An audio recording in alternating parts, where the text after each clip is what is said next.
요즘 시장에서 삼천당 제약 얘기 정말 많이 들리죠? 특히 그 바이오시밀러 계약 때문에 아주 뜨거운데요. 그래서 다들 궁금해하실 겁니다. 그래서 지금 사도 되나? 오늘 바로 그 질문에 대한 답을 찾아보려고 합니다.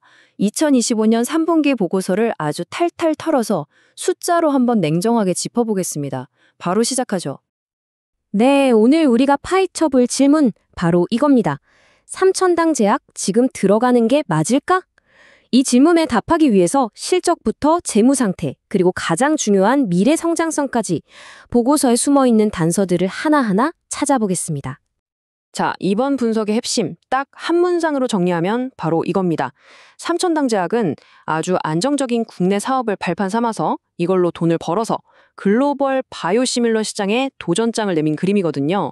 그러니까 탄탄한 집안 사업을 기반으로 세계 무대로 나아가는 거죠. 이 큰 그림을 머릿속에 딱 넣어두시고 이제부터 하나씩 뜯어보겠습니다. 자, 그럼 첫 번째 순서입니다. 뭐니 해도 가장 기본이죠. 회사가 돈은 잘 벌고 있나? 현재 성적표부터 한번 까보겠습니다. 네, 2025년 3분기 성적 전년 같은 기간 대비 매출이 6.3% 늘었습니다.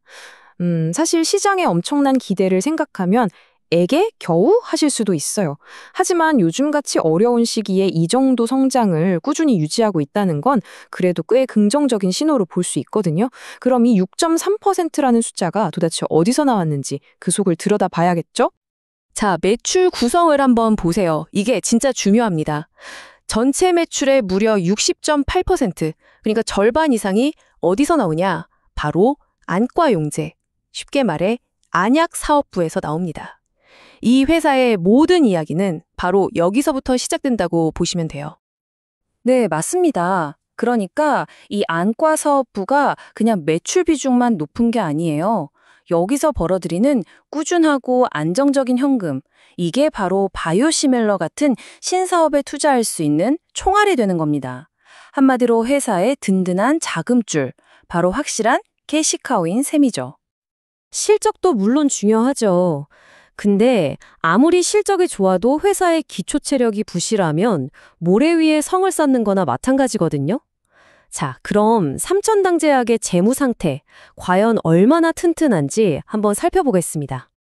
이 재무 상태표를 딱 보면 회사의 맷집이 어느 정도인지 감이 옵니다. 자본은 꾸준히 늘고 있고요. 근데 더 주목해야 할 건 바로 이 순부채 항목이에요. 마이너스죠. 이게 무슨 뜻이냐면 빚보다 현금이 훨씬 많다는 순현금 상태라는 겁니다. 심지어 작년보다 현금이 더 쌓였어요. 간단히 말해서 곡관이 더 빵빵해졌다는 얘기죠. 아니, 그래서 순현금 상태라는 게 왜 그렇게 중요하냐고요? 아주 간단합니다. 회사에 있는 모든 빚을 당장 다 갚아도 돈이 남는다는 뜻이거든요.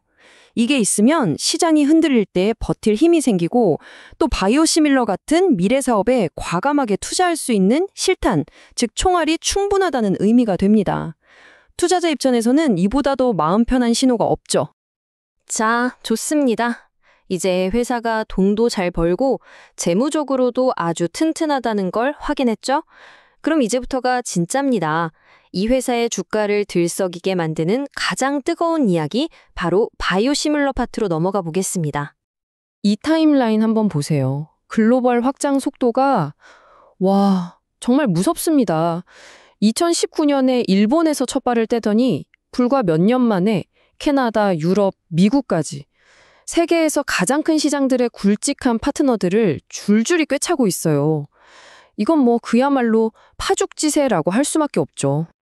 아니, 어떻게 이런 대규모 계약들이 가능했던 걸까요? 그 비결이 뭘까요?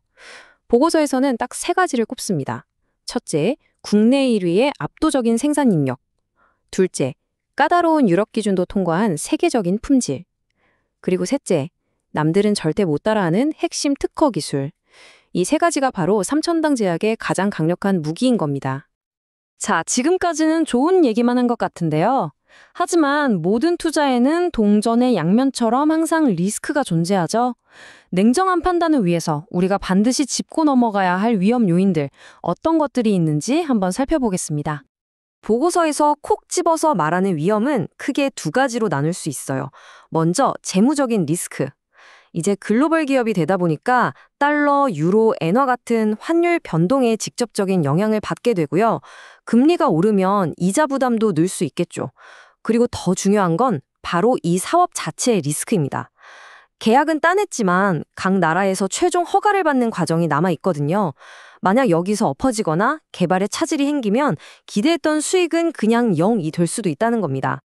이건 제가 하는 말이 아니고요. 회사가 직접 보고서에 써놓은 문구입니다.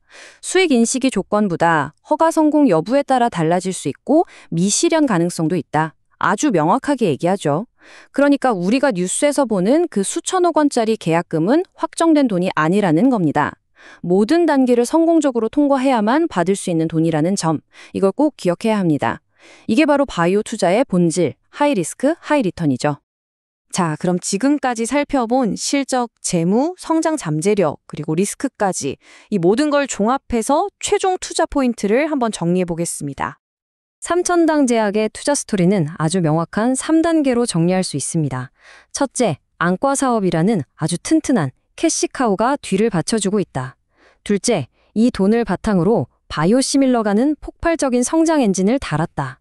그리고 마지막, 가장 중요한 세 번째입니다. 이 모든 것이 성공하려면 결국 계획을 현실로 만들어내는 실행력이 관건이라는 거죠. 최종 허가를 받고 실제로 약을 파는 것, 여기에 모든 것이 달려 있습니다. 안정적인 현재라는 발판, 그리고 폭발적인 미래라는 가능성, 그 사이에 실행이라는 마지막 허들이 놓여 있습니다. 이제 무대는 완벽하게 차려졌습니다. 과연 삼천당 제약은 이 마지막 허들을 뛰어넘고 우리가 기대하는 글로벌 플레이어로 거듭날 수 있을까요? 이 질문에 대한 답을 찾아 나서는 것, 이제 그건 투자자인 바로 여러분의 몫입니다.